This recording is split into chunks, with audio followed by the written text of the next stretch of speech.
हम दूसरे लोगों को दोष क्यों देते हैं? एक दूसरों पर दोष लगाना आसान है। दोष देने का मतलब है कम काम, क्योंकि जब हम दोष देते हैं तो हमें जवाबदेह नहीं बनाया जाता। यह वास्तव में जिम्मेदार होने और उससे जुड़े सभी कामों के उल्टा है। दोष देने का मतलब है कि आपको कमजोर होने की जरूरत नहीं है। अगर हमें जवाबदेह नहीं होना है तो हमें कमजोर भी नहीं होना है। -3, दूसरों को दोष देने से आपके अंदर नियंत्रण की इच्छा बढ़ती है। किसी को दोष न देने का मतलब है कि आपको यह स्वीकार करना होगा कि ऐसी स्थिति थी जहां आपने शायद उस तरीके से काम नहीं किया जिस पर आपको गर्व है। दूसरे शब्दों में, आप थोड़े नियंत्रण से बाहर थे। किसी को दोष न देने का यह भी मतलब है कि आपको उनकी कहानी का उनका पक्ष सुनना होगा, एक और चीज जिसे आप वश नहीं कर सकते। लेकिन यदि आप किसी को दोषी ठहराते हैं तो कहानी पर आपका नियंत्रण होता है। अतीत और भविष्य दोनों पर वे बुरे हैं, इसलिए चीजें उस तरह हुई और यह सब उनकी गलती है, इसलिए आपको इससे आगे निपटने की जरूरत नहीं है। 4, दोषारोपण से दबी हुई भावनाएं बाहर आ जाती हैं। क्या आप शायद ही कभी अपनी भावनाएं दिखाते हैं या मानते हैं कि आप कभी परेशान नहीं होते या आप शांत स्वभाव के हैं? साथ ही, क्या आप जरूरत पड़ने पर दूसरों पर दोष मढ़ते हैं?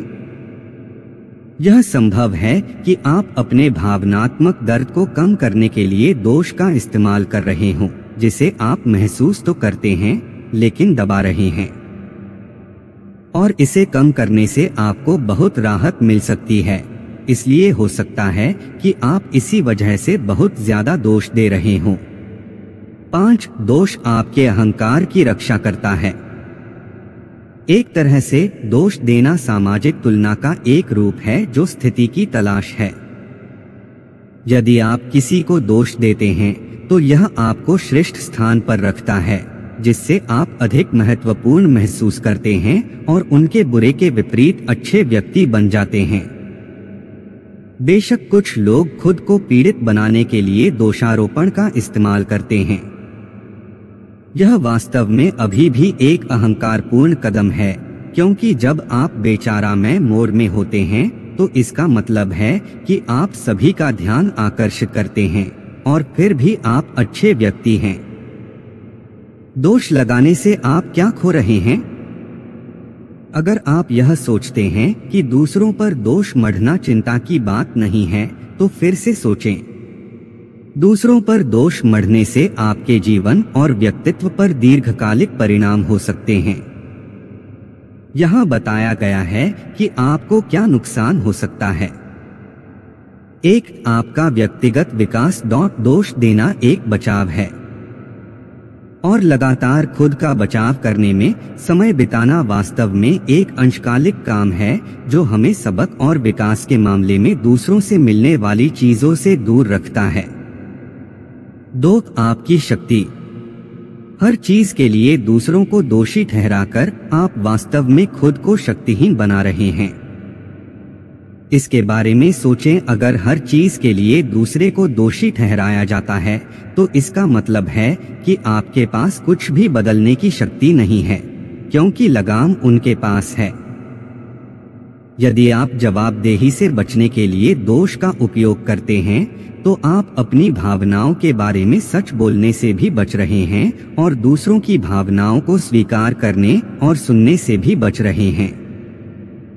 बातचीत और संचार की इस शक्तिशाली कमजोर प्रक्रिया को लगातार दरकिनार करने का मतलब है कि आप दूसरों के लिए सहानुभूति विकसित करने की संभावना नहीं रखते हैं। वास्तव में शोध से पता चलता है कि यह आत्मप्रेमी गुण हैं जो दूसरों की तुलना में अधिक दोष देने के लिए प्रवृत्त होते हैं। 4, स्वस्थ रिश्ते।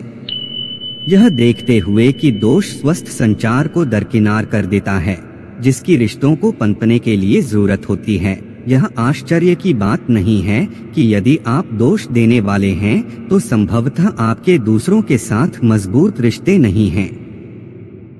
दूसरों को दोष देना लोगों को नीचा दिखाने का एक तरीका है, इसलिए स्वाभाविक रूप से यह लोगों को दूर धकेलने या एक खतरनाक माहौल बनाने का एक शानदार तरीका भी है, जहां कोई भरोसा नहीं है और दूसरा व्यक्ति आराम नहीं कर सकता क्योंकि वे हमेशा न्याय और अवमूल्यन महसूस करते हैं। 5. दूसरों पर और स्वयं पर आपका सकारात्मक प्रभाव। हाल ही में हुए एक अध्ययन में पाया गया है कि दोष देना संक्रामक है। यदि आप दोष देते हैं तो आपके आसपास के लोग दूसरों को दोष देने की अधिक संभावना रखते हैं।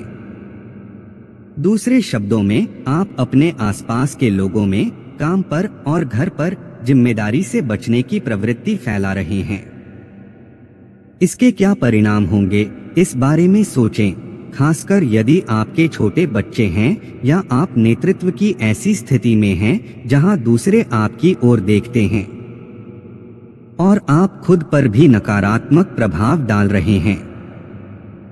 दोष लगाने वाले लोग अहंकार के प्रति अधिक रक्षात्मक और हमेशा असुरक्षित पाए गए।